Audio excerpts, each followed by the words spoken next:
Hello প্রিয় দর্শক, social মিডিয়ার মাধ্যমে আমরা অবগত হয়েছি যে ইংলিশ বাজার এর অন্তর্গত অমৃতির সিকান্দারপুরে এক হিন্দু কমিউনিটির অন্তর্গত এক ভাইকে রাত্রিবেলা কুপিয়ে হত্যা করা হয়। আর তারই ক্ষোভে রাস্তায় বিক্ষোভ শুরু করে এলাকাবাসী সেখানকার। আর একটা মিথ্যা জিনিসকে ছড়িয়ে দেওয়া হয় অন্য এক ধর্মের উপরে, যে আমাদের কানে আসে যে সেখানকারই এক পরিচিত লোক বলে যে সেখানে এরকম আফওয়া ফেলে দেওয়া হয়েছে বা ছড়িয়ে দেওয়া হয়েছে যে সেখানে কাশ্মীর থেকে নাকি জঙ্গি প্রবেশ করে সেখানে হিন্দু ভাইদেরকে হত্যা করছে রাতের অন্ধকারে। আর এরই বিক্ষোভ স্বরূপ সেখানে আশেপাশের যে মুসলিম কমিউনিটির সাধারণ খেটে খাওয়া মানুষ সেখান থেকে বা সেই রাস্তা দিয়ে পাস হওয়া মাত্রই সেখানে তাদেরকে ধরে বেঁধে মারার পেটার ঘটনাও কিন্তু আমরা শুনতে পাই। আর এটা খবর কিন্তু একদম পোক্ত, কারণ আমার এক আত্মীয়ের বাড়ি মথাবাড়ির জোত মনসাই, সেই আত্মীয়ের এক আত্মীয়কে সে এলাকায় ধরার চেষ্টা করা হয়, বাঁধার চেষ্টা করা হয়। কোনোরকমভাবে কাকুতি মিনতি করে সেখান থেকে সে ছুটে আসে। সে মুসলিম বলে তাকে ধরা হয়েছিল, মারার পিটার চেষ্টা করা হয়েছিল, কাকুতি মিনতি করার পর তাকে ছাড়া হয়েছে। এভাবে দোষ কিন্তু একটা নির্দিষ্ট পার্টিকুলার কমিউনিটির উপর চাপিয়ে দেওয়া হয় যে মুসলিমরা এইসব করছে, আমাদের হিন্দু ভাইদেরকে মারছে, হত্যা করা হচ্ছে রাতের অন্ধকারে। তাই এখান থেকে সেই এরিয়া থেকে যে মুসলিম যাবে তাদেরকে ধরো আর মারো। কিন্তু আমরা জানি যে সত্য দেরিতেই হোক কিন্তু কেউ লুকোতে পারে না, চাপতে পারে না সত্যকে, সেটা একসময় বেরিয়ে আসে। যেভাবে সুগন্ধ আর দুর্গন্ধ উভয় বাতাসের মাধ্যমে ছড়িয়ে পড়ে আর মানুষ বুঝতে পারে, তেমনটাই সত্য আর মিথ্যা আর সত্যকে চেপে রাখা সাময়িকভাবে যেতে পারে, কিন্তু একদম তাকে নিশ্চিহ্ন করে দেওয়া যায় না, শেষ করে দেওয়া যায় না, কারণ সত্য একদিন বেরিয়ে আসে। মালদা পুলিশ তদন্তে করে এবং তদন্তে তারা স্পষ্ট এবং জানা যায় যে সেই হিন্দু ভাইকে কুপিয়ে হত্যা করেছে তাদের কমিউনিটির মধ্য থেকে, অর্থাৎ তাদের হিন্দু ভাইকেই আর এক বা দুইজন হিন্দু ভাই হত্যা করেছে, মেরেছে, যেটা মুসলিমদের ওপর চাপিয়ে দেওয়া হচ্ছিল। তাহলে সেখানকার হিন্দু ভাইদেরকে এক চুলু পানিতে নাক ডুবিয়ে মরে যাওয়া উচিত, কারণ তারা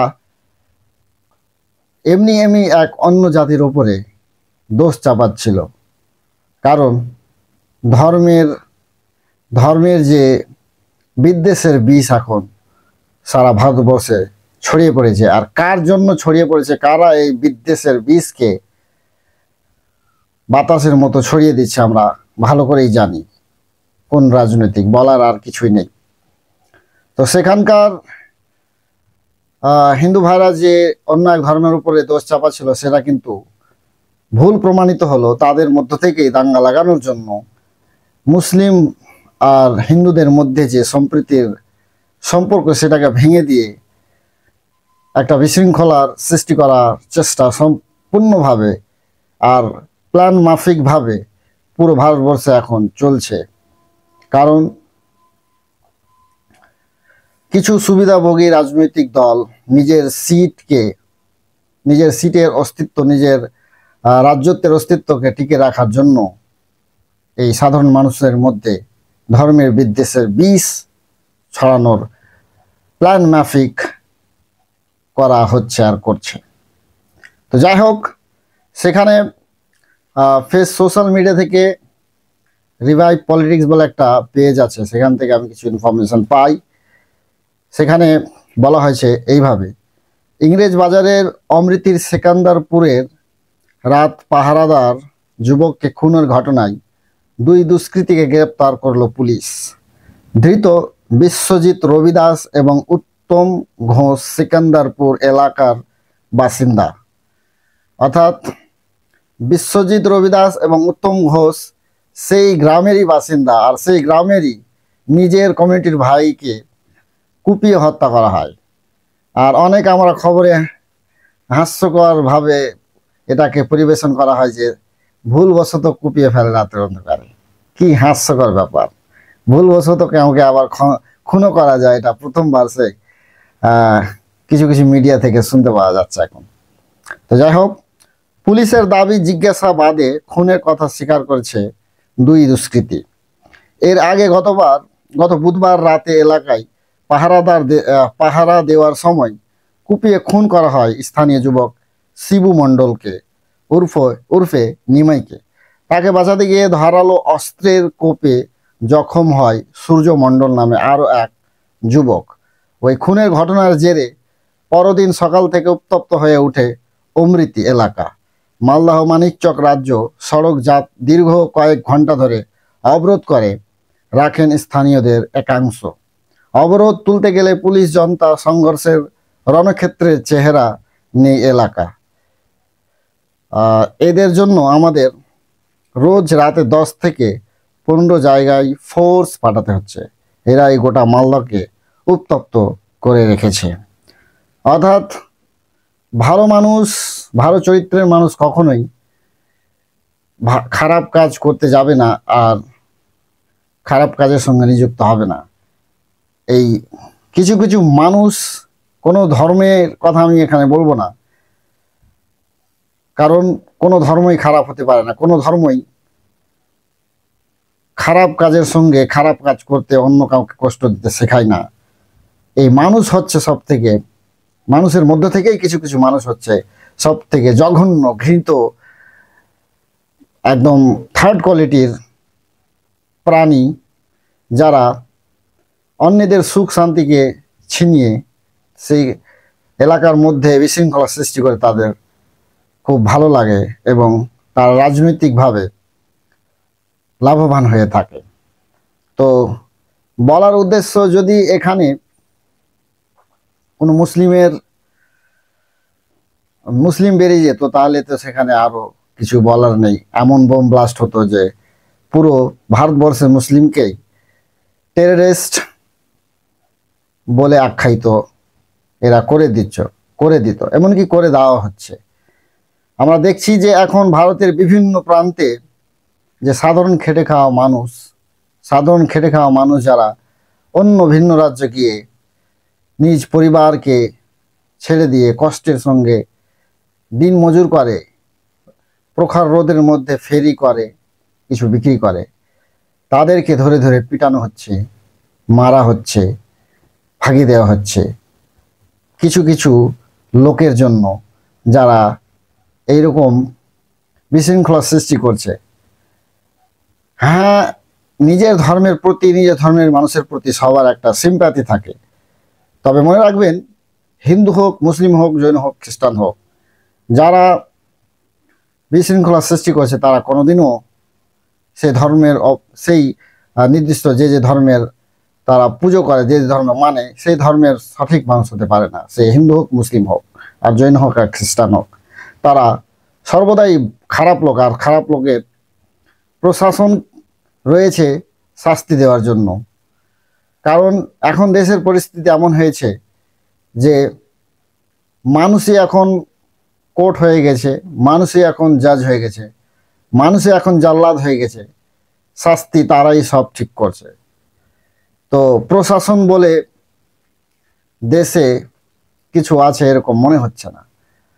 তাই আমি বলবো যে রাজনৈতিক নেতাদের লাভের জন্য আমরা সাধারণ মানুষ খেটে খাই, আমাদের কোনো লাভ নেই।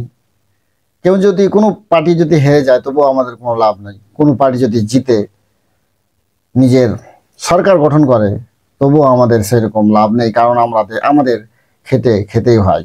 আমাদেরকে খেটেই প্রত্যেক দিন রুজি রোজগার অর্জন করতে হয়, নিজের পরিবার সামলাতে হয়।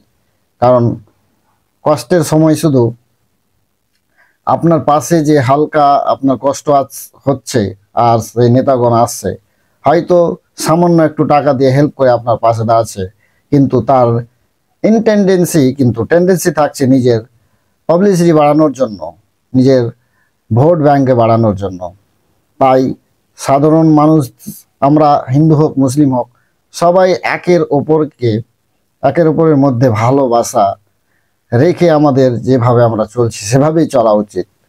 আর এতে আমাদের লাভ আছে, শান্তি আছে। কারণ দেশের পরিস্থিতি এখন চরমভাবে খারাপ করে দেওয়া হয়েছে, বিগড়ে দেওয়া হয়েছে কিছু রাজনৈতিক নেতাগণ।